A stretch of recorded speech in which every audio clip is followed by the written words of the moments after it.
இன்றைக்கி evening snacks பிடி கொழுக்கட்டை சூப்பராக டெலிஷியஸாக எப்படி செய்கிறதுன்னு பார்க்கலாம். 2 டம்ளர் புழுங்கல் சேர்த்து ஊற வச்சு அதில் ஏலக்காய் போட்டு அரைச்சிருக்கேன்.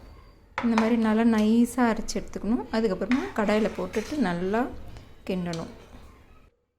இப்போ இதில் வெல்லம் சேர்த்துக்கலாம். எவ்வளோ வெல்லம் உங்களுக்கு டேஸ்ட்டுக்கு தகுந்த மாதிரி சேர்த்துக்கலாம்.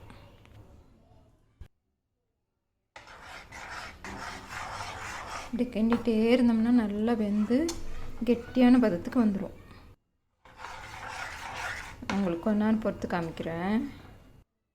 பார்த்திங்களா, இந்த மாதிரி கொஞ்சம் கெட்டியாக ஆகிட்டே வருது. இதில் கொஞ்சம் எண்ணெயும் உப்பும் சேர்த்துருக்கேன். ஒரு 2-3 ஸ்பூன் எண்ணெய் போட்டிருக்கேன். அப்போ கொஞ்சம் சாஃப்ட்னஸ் வரும். இந்த மாதிரி பிசைஞ்சிக்கணும்.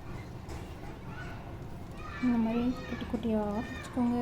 அழகாக இந்த மாதிரி துணி வச்சு இது மாதிரி வேக வச்சு எடுத்துக்கலாம்.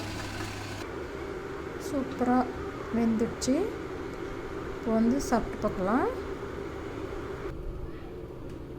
சூப்பராக இருக்குங்க. நிஜமாகவே சொல்கிறேன், செம்ம டெலிஷியஸ். சூப்பராக இருக்குது. அப்படி